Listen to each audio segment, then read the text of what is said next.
Football is the most popular sport in the world. It's played by hundreds of millions of people ranging in all ages and races. It's a sport that can bring people together, as well as tear them apart.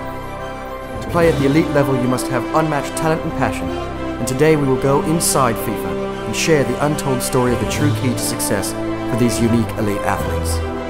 We will also focus on one of the greatest players the game has ever seen.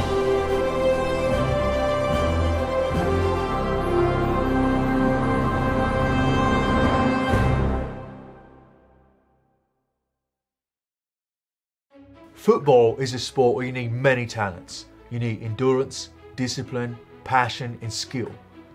And having skill is the one talent that separates you from being a good player and a great player. And here at FIFA, we like to emphasize the most important skill,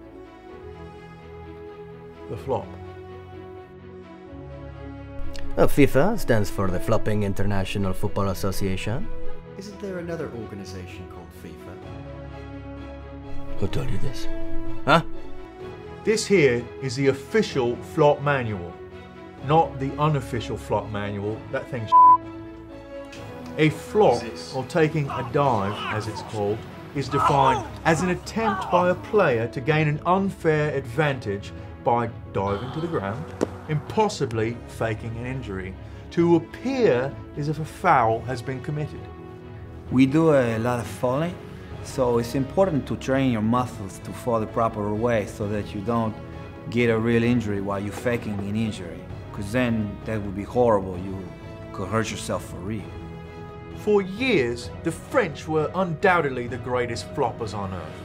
But lately, the Japanese have been incorporating a new technique, and it's actually taking the FIFA world by storm.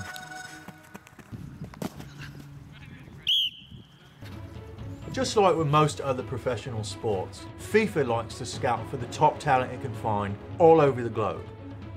But here at FIFA, we like to start looking at an early age. In the sperm. Out and down. That's good, good. I like it, I like it. My name is Bridget Reedy, and I'm in charge of the Kinderflop division here.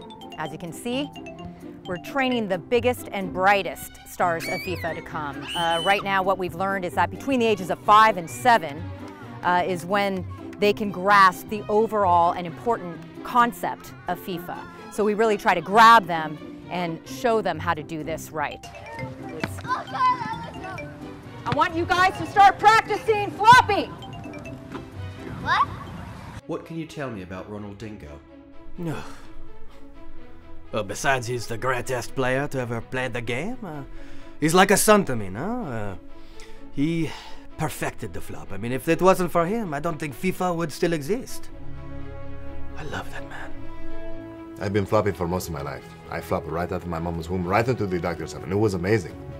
Sí, claro. Todavía me acuerdo la primera vez que vi un clavado de Ronaldo. No, sí, fue increíble. Bastante.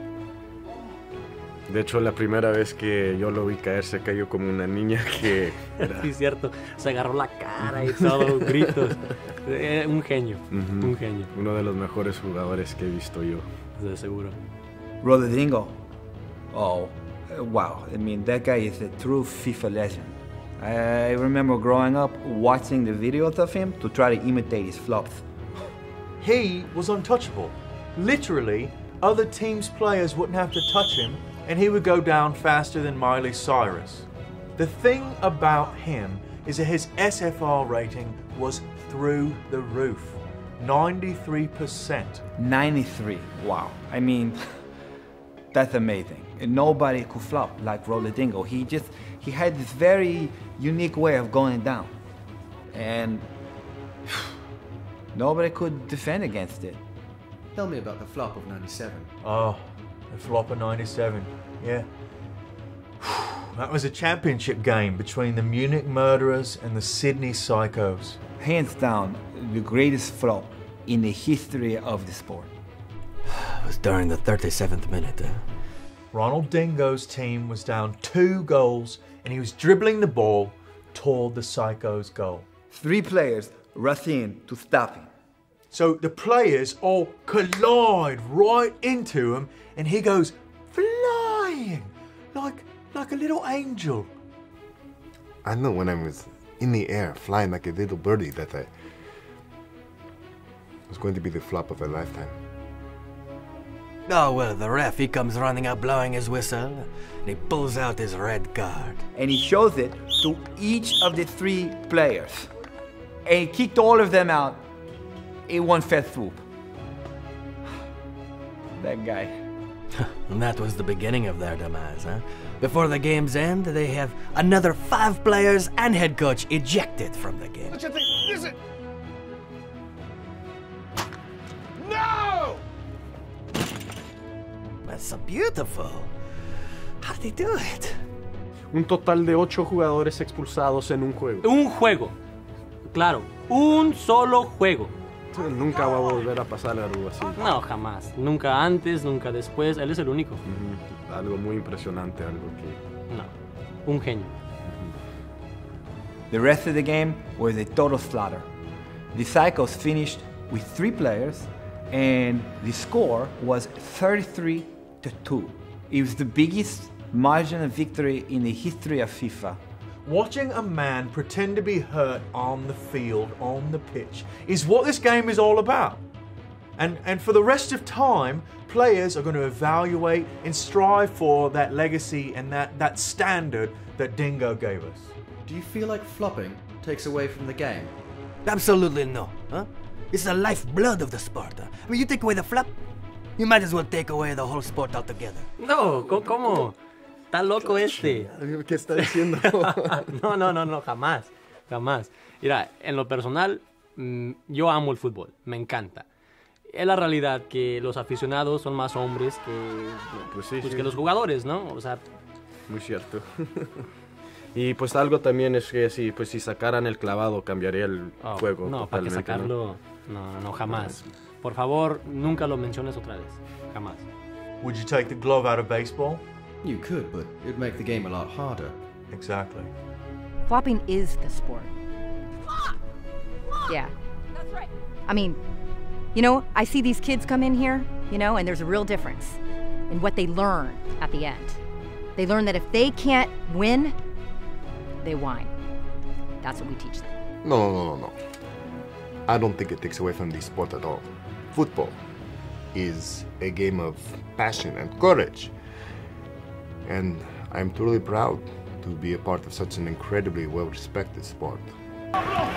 This is a horrible sight to see. You just hope this isn't a career-ending injury. I haven't seen him move in the last few minutes, and you just pray. At this point, he isn't paralyzed. Wait a minute. We are seeing some movement from Ronaldinho, which is a good sign.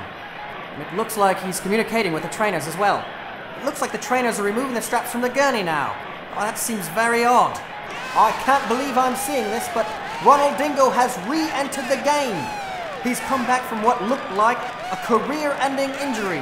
Oh, I've never seen such courage before in my life, people. This is one of the most heroic events in FIFA history. Take notes, kids. Ronaldinho, a true football hero.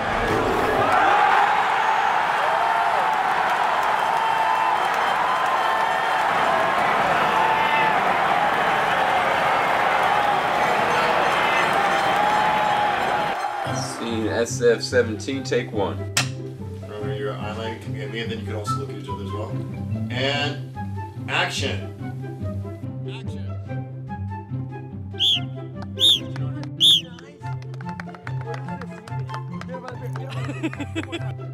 Schießen das Gras. They start crying and they just throw a fit and go running around the room. Yeah, parents might think that's annoying, but you know what that is? That's a superstar right there. That's a superstar. And he kicked all of them out in one fell swoop. That guy. What's the line? FIFA stands for the flopping floppy yappy duck.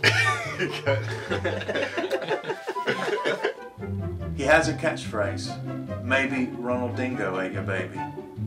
And it caught on.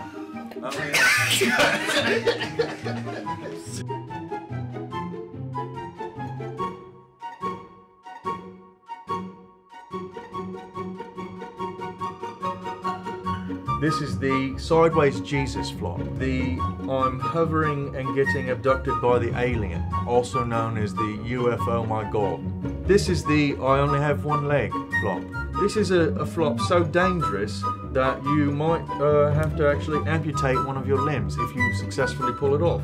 Only been done once in a FIFA tournament, Law Blood. This is the jazz hands, mostly done by the French.